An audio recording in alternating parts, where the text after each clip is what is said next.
The message came at dawn on the human calendar, though no one on the Galactic Council cared much about human time. The Council had existed for over 4,000 years. It had seen civilizations rise and fall. It had ended wars with a single signed document. It had brought peace to 47 different star systems. The Council was proud of this. The Council believed itself to be the greatest force for order in the known galaxy. So when the humans did not reply to the first message, the Council was not worried. Sometimes signals got lost. Sometimes new species were slow to understand the technology. The Council waited 3 of their standard cycles, which was about 6 Earth days, and then sent the message again. Still, nothing. Ambassador Vreel of the Xanthari people was the one in charge of first contact with new species. He had done this job for 80 years. He was very good at it.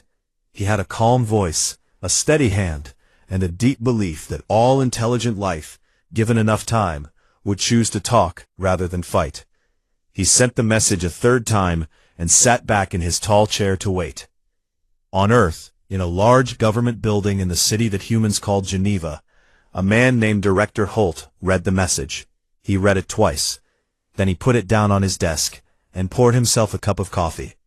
He passed the message to his assistant and told her to file it with the others. There were, by that point, 42 messages from the Galactic Council sitting in a folder on a government server. None of them had been answered. This was not an accident. This was not a mistake. This was a decision. 18 months earlier, Earth had been visited by a different group of aliens. They called themselves the Vorkai. They came with smiles and gifts and warm words. They spoke of trade and friendship and mutual benefit. The humans were careful. They were slow. They asked many questions. And then, after 8 months of talks, the humans signed a trade agreement with the Vorkai. 2 weeks after the agreement was signed, the Vorkai used a clause buried deep in the document to claim legal ownership of Europa, one of Jupiter's moons. The clause said that any uninhabited body within a signing species' home system could be used as a resource site by either party. The humans had not noticed this clause. Their lawyers had not caught it. Their translators had not flagged it. The Vorkai brought machines to Europa within a month. They began drilling. They began mining. They sent a polite note explaining that this was all perfectly legal. The humans read the note. They looked at the agreement. They looked at the clause. They called their best legal minds. Those legal minds confirmed that yes, technically, the Vorkai were correct. The clause was there. The signature was there. It was done. The humans did not go to war. They did not send warships. They did not threaten. They simply watched, and they remembered. And then they began to learn everything they could about the Galactic Council, the Vorkai, and every other species that had made contact with Earth. They built files. They built databases. They built models of how alien diplomacy worked, how alien legal systems functioned, and where the traps were hidden. And then they decided something simple. They decided not to talk to anyone until they were completely ready. Ambassador Vreel received a report from his data team. The humans had received all 42 messages. They had read them. Their communication systems were working perfectly. They simply were not responding. This had never happened before in the Council's long history. Every species, when contacted, had eventually replied. Even the most aggressive ones. Even the ones who replied with threats or with weapons fire. That was at least a reply. Vreel called a small meeting of senior council members. He explained the situation carefully. There was silence in the room when he finished. Council Elder Marath, a tall gray creature with 4 arms and very old eyes, was the first to speak. She asked if the humans were perhaps afraid. Vreel said he did not think so. The reports from Earth showed a civilization that was calm, organized, and actively expanding into its own solar system. They had built new stations. They had sent ships to Mars. They were not afraid. They were busy. Another council member, a being named Talsh, who represented the Ikari Federation, suggested that maybe the humans had not understood the messages. Vreel shook his head. The messages had been sent in 17 of Earth's own languages. They had been decoded from human broadcasts, built from human words. The humans understood them perfectly. The room was quiet again. Someone asked the question that everyone was thinking. If the humans had received the messages, and understood the messages, and chosen not to reply, then what exactly were the humans doing? Vril did not have an answer. He ordered more detailed observation of Earth. He ordered his team to study human history more carefully. He drank a large amount of his homeworld's calming tea and tried not to feel nervous. He failed at that last part. On Earth, Director Holt received a new report from his science team. Their long-range sensors had detected a small increase in Council observation satellites near Earth's solar system. Someone up there was watching more closely now. Holt read the report, nodded, and made a note. He passed the note to his assistant and asked her to add it to the file. Then he went home, had dinner with his family, and went to sleep. Across the galaxy, in a chamber filled with the representatives of 47 civilizations, the greatest diplomatic body in known space was slowly beginning to realize that something unusual was happening, something they had never planned for, something none of their training had covered. The humans were not refusing to talk because they were afraid. They were not refusing because they were aggressive. They were not confused or broken or damaged. They were simply not interested. Not yet. And somehow, that was the most frightening thing the Galactic Council had ever encountered. 3 months passed. The Galactic Council sent 9 more messages.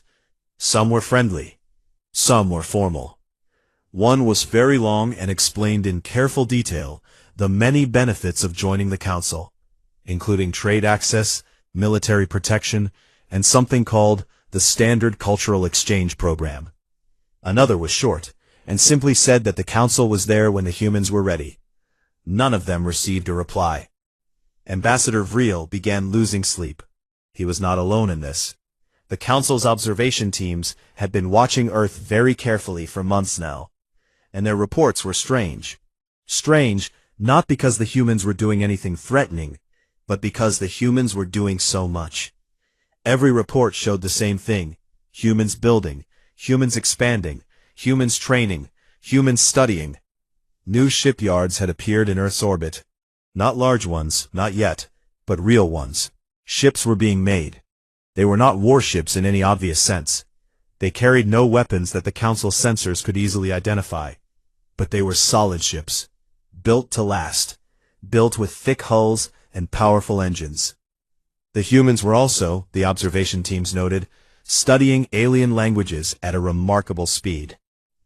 Universities on Earth had opened entire new departments focused on the languages and legal systems of the known galactic species. The humans were particularly interested in legal texts. Thousands of humans were reading the Galactic Council's own charter documents, trade laws, and historical agreements. They were learning the rules of a game they had not yet agreed to play. Council Elder Marath found this deeply unsettling. She called Vril to her private office and spoke plainly. She said that in 4,000 years of galactic history, no species had ever prepared this carefully before making first contact. Most species were either eager or afraid. The eager ones rushed into agreements. The afraid ones hid and eventually came out when they grew curious. The humans were doing something completely different. Vril agreed. He had a new theory. He shared it carefully. He believed something had happened to their early contact with the galaxy that had made them very careful. He did not yet know what it was.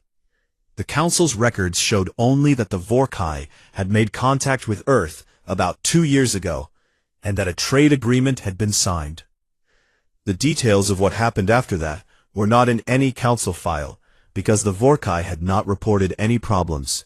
As far as the Council knew, the Vorkai human agreement was fine. Marath asked Vril if he had checked with the Vorkai directly. Vril said he had. The Vorkai had been very calm about the whole thing. They said the agreement was working well. They said the humans had been cooperative. They did not mention Europa. They did not mention the mining operation. They smiled their wide Vorkai smiles and said everything was perfectly fine. Marath was not fully convinced. She had known the Vorkai for a long time. They were excellent traders. They were also excellent at leaving out important details. She ordered a full review of the Vorkai-human agreement. It took 2 weeks to get the actual document. When her legal team read it, they found the Europa clause within an hour. The room where Marath received this news became very quiet. She asked her team how the humans had not caught this clause.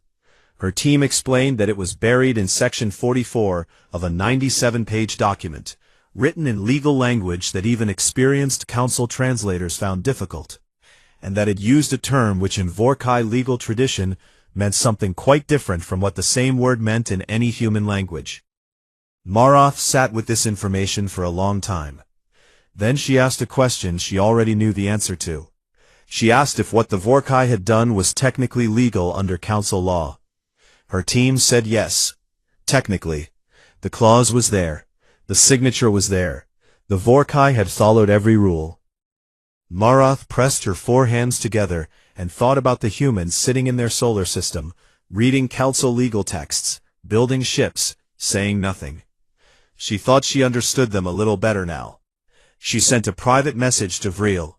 She told him to stop sending formal council messages. She told him to try something different, something smaller, something that did not look like official diplomacy. She suggested finding a human who might be willing to talk informally. Not a government official, not a treaty negotiation, just a conversation. Vril thought about this. He looked at the observation data from Earth. He found what he was looking for. After 2 days of searching, a human scientist named Dr. Yael Okafor, who worked at a research station on the far edge of Earth's moon. The station was small. It was studying deep space signals. Dr. Okafor had, in her published research papers, written thoughtfully and without fear about the possibility of alien life. She had also, in one paper, written a careful analysis of why a young species might choose to delay contact with more advanced civilizations. She had used the word trust 11 times in that paper. Vril sent her a message, not from the council, just from him, just his name, a simple greeting, and a question. He asked if she would be willing to talk.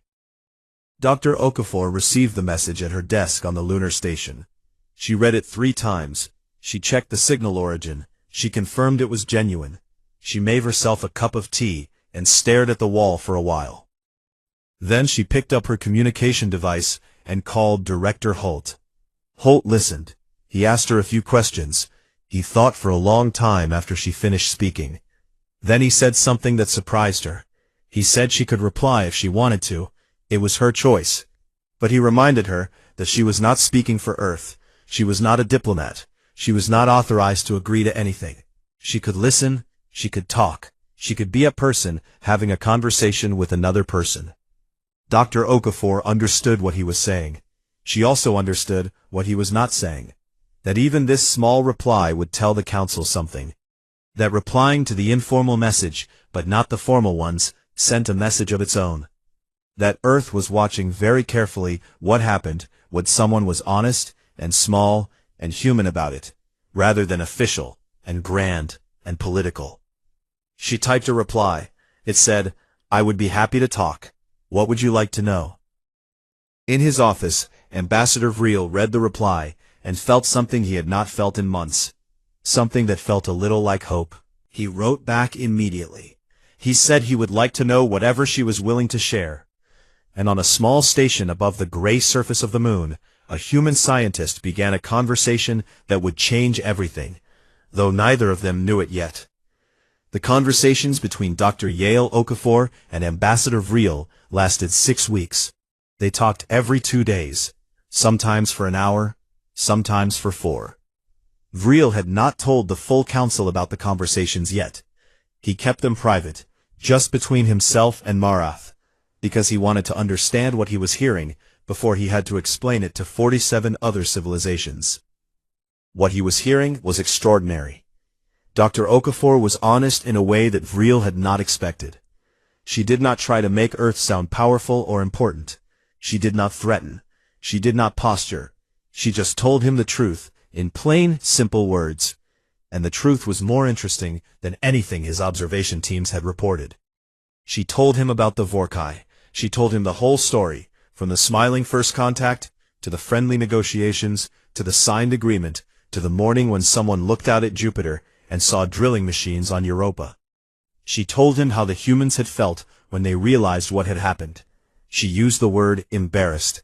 She said that Earth's leaders had felt embarrassed, not because they had been robbed, but because they had been careless. They had not read the document carefully enough. They had assumed good faith, where they should have verified every line. She told him that after Europa, Earth had spent 6 months arguing about what to do next. Some people wanted to send warships to Europa and remove the Vorkai machines by force. Some people wanted to take the Vorkai to some kind of galactic court. Some people wanted to close all communication with the galaxy entirely and pretend none of it had happened. In the end, the decision that won was the one that Director Holt had quietly suggested. Wait, learn, prepare. Do not speak again until you can speak from a position of understanding. When she finished, he was quiet for a while. Then he asked one question. He asked why she was telling him this. She said, because he had asked honestly. She said she was not a diplomat, and she was not trying to start negotiations.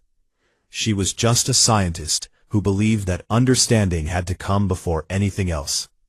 She said she thought he seemed like someone who actually wanted to understand. Vril asked if this meant Earth would eventually reply to the Council's official messages. She laughed a little. She said probably yes, but not yet. She said Earth had been studying very hard, and they had found quite a few things in the Council's own historical agreements that they were not comfortable with. Things they would want to discuss before signing anything. She said this in a perfectly friendly tone, as if she were discussing the weather. Vril felt his calm begin to crack just slightly. He asked her what kinds of things. Dr. Okafor had a list. She had clearly prepared this list. She said it in a calm and organized way, ticking through items with the same voice she probably used to read research data. She mentioned the standard membership clause that required all council members to share military technology developed after joining. She mentioned the dispute resolution protocol that gave the council's own court final say over conflicts between member species with no independent appeal. She mentioned the resource sharing agreement that allowed older council members to petition for access to a new member's home system resources under certain economic conditions. She mentioned 5 other things after that. By the end of the list, Vril's calm was completely gone. Not because the things she mentioned were wrong. They were all real clauses, real agreements, real parts of the council structure. Vril knew all of them. Most council members knew all of them. They were just considered normal. They were part of how the galaxy worked. Older species guided younger ones. The system had always worked, more or less. But hearing them listed by a human scientist, in that calm voice, without anger or accusation, just as simple facts that she found concerning, made him hear them differently. He heard them the way a new species would hear them. The way someone who had already been tricked, once, by fine print, would hear them. He went to Marath that night. He told her everything. The Europa story, the list, the way Dr. Okafor had said it all, without raising her voice once. Marath listened with all 4 of her hands pressed flat on the table in front of her, which was a sign that she was thinking very hard and did not want to be interrupted. When he finished, she asked him one question. She asked if he thought the humans were planning to fight the council. Vril said no. He said he did not think that was it at all. He said the humans were not preparing for war. They were preparing for something that made him feel, in a strange way, more nervous than war. They were preparing to negotiate. But they were going to negotiate like no species the council had ever seen, because they had read every document, learned every law, found every clause, and they were going to come to the table knowing exactly what they did and did not want to agree to. Marath was very quiet after that. Then she said they needed to call a full council session. She said they needed to tell everyone. She said this quietly, but with a weight in her voice that made Vriel's stomach feel cold. He asked her why. He asked if it could wait. She said no, because she had just received a new report from the observation teams. In the past 3 weeks, 3 separate human diplomatic offices had opened quiet, unofficial channels with 3 different council member species. Not with the council itself, with specific members. Species that, when you looked at the history, had also been unhappy with certain clauses. Species that had at various points tried and failed to change things from the inside. The humans were not waiting for an invitation to join the table. They were already talking to people at the table. They were building alliances before anyone had even officially acknowledged they existed. Vriel stared at her for a long time. Then he stood up, straightened his robes, and went to send the meeting notice. His hands were shaking only a little. The full council session was called under a neutral title. It was listed on the official schedule as a routine membership review and expansion discussion. No one who read the schedule would have guessed that it was actually a meeting about one small planet in an unremarkable solar system that had spent 2 years refusing to answer its messages. 47 representatives filled the great chamber. It was a beautiful room, as it always was. High ceilings of polished stone, seats arranged in a wide circle, soft light from panels above that shifted color depending on the speaker's home world. It had been designed to make every species feel welcome. It had been designed to make agreement feel natural. Marath opened the session herself, which was unusual. She was the elder. She normally let younger ambassadors run these things. The fact that she was standing at the center podium told everyone in the room that this was serious. She laid out the situation plainly. She told them about Earth's silence. She told them about the Europa incident with the Vorkai. She told them that humans had been studying council legal texts for over a year and had identified several clauses they found problematic. She told them about the unofficial channels the humans had opened with 3 council members. She did not tell them about Dr. Okafor. That was still private. She had asked Vriel to keep it that way for now. The room, when she finished, made a sound that 47 different species could all understand. It was the sound of collective discomfort. The Vorkai representative, a smooth-faced creature named Selly, raised her hand immediately. She said this was being made into a larger issue than it was. She said the humans were simply a young species that needed guidance. She said the Europa situation was a legal matter that had been handled correctly and was not relevant to the current discussion. Marath looked at her for a long moment before replying. She said the Europa situation was exactly relevant, because it explained why the humans were not talking. She said it calmly. She said it without accusation, but everyone in the room understood what she meant. Selly sat down. Then a very old representative from the Drell collective spoke. The Drell were a quiet species. They had been in the council for 3,000 years. Their representative rarely spoke at sessions. When he did, people listened. He said he had read the list of clauses that the humans had flagged. Someone had placed a copy in each representative's folder before the meeting. He said he had read them carefully. He said he found himself wondering something. He said he wondered what it said about the council, that a species which had never been to a single meeting, never sat in this room, never been part of a single discussion, had managed to identify the 5 clauses that his own people had been quietly uncomfortable with for the past 300 years. The room got very quiet. He said this not with anger, but with something that sounded like tired respect. He said the humans had done in 18 months of reading what 300 years of internal discussion had not managed to do. They had named the problems clearly. Several representatives shifted in their seats. Some looked at the ceiling. Some looked at Marath. A younger representative from the Ikari Federation raised her hand. She asked the practical question. She asked what the council was supposed to do if Earth simply kept refusing to communicate officially. Could they force contact? Could they send a ship? Could they apply any kind of pressure? Vriel answered this one.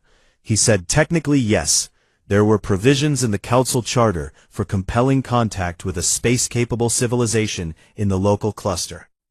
He paused. Then he said that he would strongly advise against using those provisions with Earth. The Ikari representative asked why.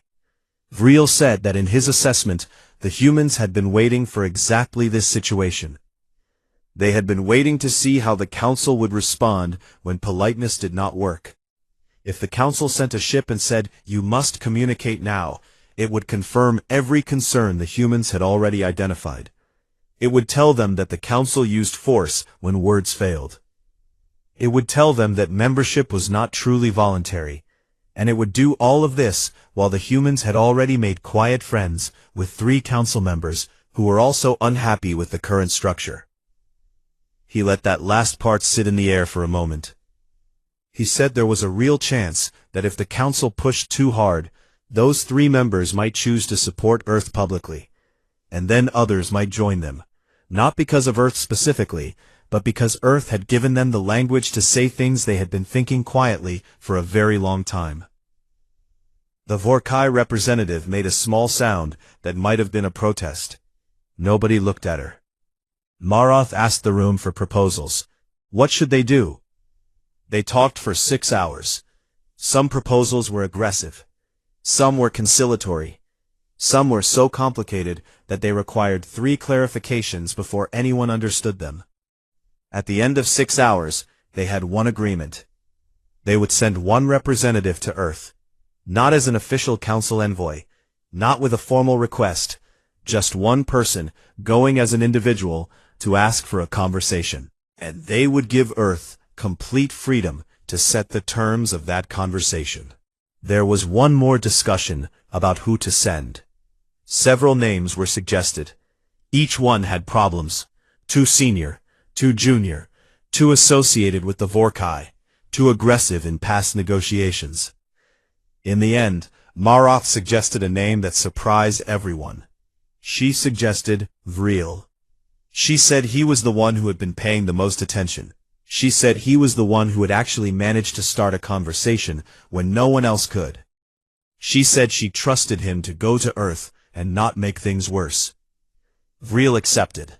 He did not feel ready. He did not feel like the right person, but he accepted because he could not think of a better one, and because somewhere deep in his memory was the voice of Dr. Okafor listing clauses in a calm, clear voice, and he thought that maybe, just maybe, the humans deserved to have someone come to their door who had actually been listening. Vril arrived at Earth on a Tuesday. He had chosen a small ship, nothing official, nothing that would show up on any tracking system as a Council vessel. He had sent a message to Director Holt 3 weeks before his arrival. He had said simply, "I would like to visit. I will come alone. I ask for nothing except a conversation. You may set every condition." Holt had replied 4 days later. He had said Vril was welcome. He had given him landing coordinates for a small airfield outside of Geneva. He had said there would be no press, no cameras, no official ceremony. He had said they would meet in a conference room with good coffee and comfortable chairs. Vril had found the mention of coffee interesting. He had spent 2 days reading about coffee. The airfield was quiet when he landed. The sky was gray, and it was raining lightly, which Vril had not expected to find as calming as he did. 3 humans were waiting for him. Director Holt was one of them. A tall woman named Minister Chen, who Vril's research told him was Earth's most senior foreign affairs official, was the second. The third was Dr. Yael Okafor. Vril paused when he saw her. He had spoken to her voice for 6 weeks, but he had only seen photographs. She looked smaller in person than he had expected, and she was holding a coffee cup with both hands, and she nodded at him when he stepped out of the ship, as if they were colleagues meeting in a hallway. He decided he liked her very much. The conference room was exactly as Holt had described. Simple table, chairs that Holt had clearly had someone research for alien comfort levels, because they had a slight adjustment to them that worked well for Vril's spine. There were 2 translators present, human ones, and they were very good. Holt opened the meeting. He said Earth appreciated the visit. He said they had some things they would like to discuss before any formal relationship with the Galactic Council could begin. He said this without apology. He said it the way someone says a true thing that they have thought about carefully and decided to say plainly. Vril said he was here to listen. Minister Chen took over from there. She had a document. It was 40 pages long. She did not read it out loud. She gave him a copy and summarized it. She called it Earth's Conditions for Engagement. She said it was not a rejection of the Council. She said it was a list of things that Earth needed to see changed, or at minimum, openly discussed and explained, before they could sign any standard membership agreement. Vril looked at the document. He had been expecting something like this. He had not been expecting it to be this thorough. Every clause that Dr. Okafor had mentioned in their conversations was there. But there were also other things. Earth wanted an independent appeals process outside the Council's own court system. Earth wanted a clause that prevented any resource access to a member's home system without a full and separate agreement, no matter what any standard document said. Earth wanted every membership document to be provided in plain language summaries alongside the legal text, and those summaries to be legally binding. There was also a clause near the end that Vril had to read twice. It said that Earth would not, under any circumstances, accept a membership agreement that had been previously signed by the Vorkai, without a full independent review of the Vorkai's relationship with the Council. It was not a threat. It was stated as a fact, but it sat in the room like a stone. Vril set the document down. He looked at Holt and Chen and Okafor. He asked if he could ask one honest question before he responded to any of it. They said yes. He asked if Earth had already decided not to join the Council. He asked if this document was real, or if it was just a polite way of saying no. Holt answered. He said Earth had not decided anything yet. He said Earth was genuinely interested in being part of the larger galactic community. He said humans were, at their core, deeply curious beings who wanted to know what was out there. He said the silence of the past 2 years had not been rejection, it had been preparation. He said there was a difference. Vril asked what the difference was. Holt thought for a moment, and then said that rejection was when you did not want something. Preparation was when you wanted something badly enough to make sure you did it right the second time. The room was quiet. Outside the rain had gotten heavier. Vril could hear it on the windows. He told them that he could not promise all of these conditions would be accepted by the Council. He told them that some of them would cause significant debate. He told them that the clause about the Vorkai would cause very significant debate. He told them this honestly, without softening it. She said Earth was not in a hurry. She said they had been patient for 2 years, and they could be patient longer. She said the document was not a deadline. It was a starting point. Vril looked down at his copy of the document again. 40 pages. Plain language. Every clause named. Every concern explained. No aggression, no posturing, no hidden traps. Just a young species that had been hurt once, had learned from it, and had come to the table with their eyes completely open. He thought about the 4,000-year history of the Council. He thought about all the agreements that had been signed, all the species that had joined, all the clauses that had accumulated over centuries, because no one had ever stopped to question them clearly. He thought about the Drell representative's tired voice, saying that the humans had named in 18 months what 300 years had not managed to address. He picked up the document and placed it carefully in his case.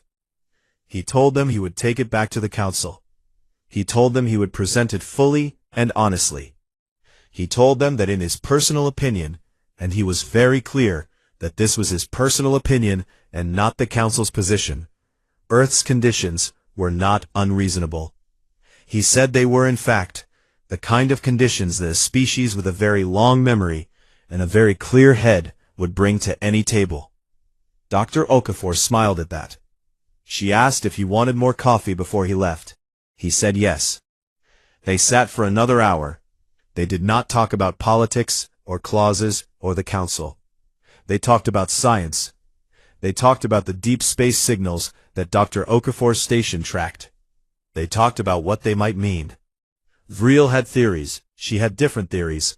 They argued about it in the friendly way that scientists argue, with enthusiasm and no real anger. When he finally left, the rain had stopped. The sky was still gray, but there was light at the edge of it, far away, the pale beginning of something brighter.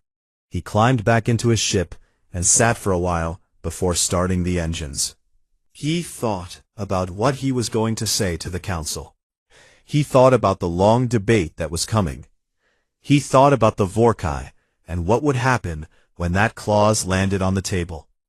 Then he thought about Holt's voice saying there was a difference between rejection and preparation, between not wanting something and wanting it badly enough to do it right. He started the engines. He set course for the council chambers. The galaxy, he thought, was about to get more interesting. The humans were finally ready to talk.